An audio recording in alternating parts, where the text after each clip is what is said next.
Hi, my name is Vicky Lee and I'm your success coach. Today I want to talk to you about tattoos, piercings, and extreme hairstyles and what that means on a metaphysical level. So, anytime you decorate your body or your hair to an extreme, you're going to send a mixed message. Anything taken to its extreme sends the opposite message of what it originally intended. The way that we decorate our bodies sends a message to the people that are looking at us, which is pretty much why we do it. Tattoos and piercings mean slavery. That's what they signify. Tattoos specifically mean jealousy. The more tattoos you have, the more energy of jealousy you have. Sometimes you tattoo a lot to protect yourself from other people's jealousy, but that still means that you're drawing their jealousy on your skin or your body. Tattoos denote marking territory or declaring ownership of property in the same way that you brand a horse or the Nazis branded Jews during the Holocaust, and white slave masters branded their African American slaves during slavery times in this country, United States of America. Piercings mean domination and control. For example, chaining a slave. Hair means power. Do you remember those bowl cuts? Like where you have the bangs that are completely solid, that are just covering your forehead. They're basically covering your third eye. And the Chinese invented the bowl cuts because they wanted all their people to have their third eye covered so that they couldn't think for themselves. When you see people who have solid bangs that cover their third eye, the message that they're sending is that they're gullible. Which, if your hair is too long or very long, it means that the message you're sending is that you're submissive. If your hair is short, the message that you're sending is that you are not submissive. You are aggressive. If your hair is straight, that means you follow the rules. And if your hair is curly, that means you don't. If you are bald, that means that you are so controlling, so controlled, disciplined, that you are controlling of others. Sometimes that means that you are a control freak or a megalomaniac. I'm not saying that's how you are. I'm saying that that's what the look represents on a metaphysical level. When you have more hair, especially if it's unruly, that means that you have more force or more external power. And when your hair is thinning or it's very fine, that means you have less force or you use less force. That's why generally people who are elderly have thinning or less hair, because they're not using so much force. Now let's talk about makeup. Makeup is painting your face. All color in nature becomes more vibrant when it wants to mate.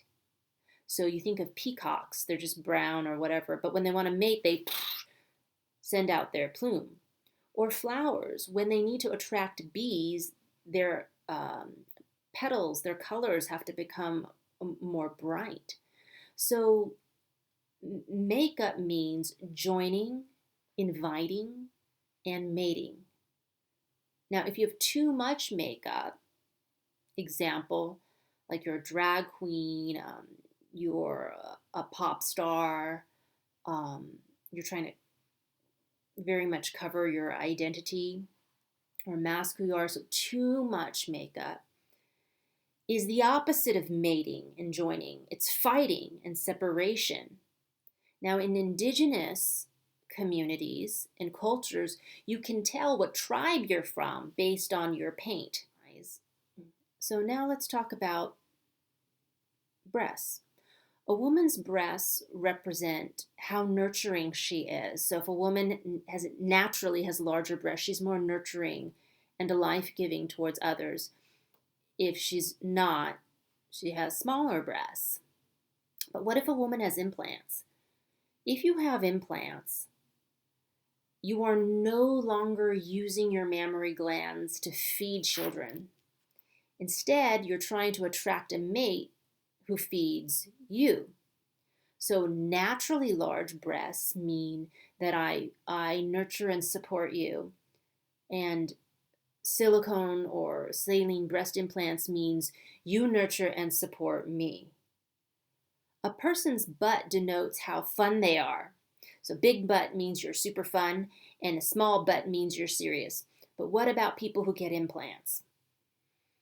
You get implants to have a big butt because you want people to think you're so fun. But have you ever met people with butt implants? They're exact opposite. They're practically dead. They're the most boring people you know. They seem like they're always on painkillers, and they're very subdued. Just watch the Kardashians. It's like that all the time. Nails. Nails mean magic. But if your nails are too long or they're too ornate and decorated, that means you're greedy. So let's talk about facial hair. Facial hair on men like beards, long beards, means purity. So if you think of the Amish men or Orthodox Jewish men, there's this trend now, like the lumbersexual, and it's supposed to mean that men are manly and primitive and whatnot. And yes, but it actually means pure. It doesn't mean that you're powerful. It means that you're pure. You're closer to the earth. Okay, so the color of your hair, it doesn't matter what color your hair is.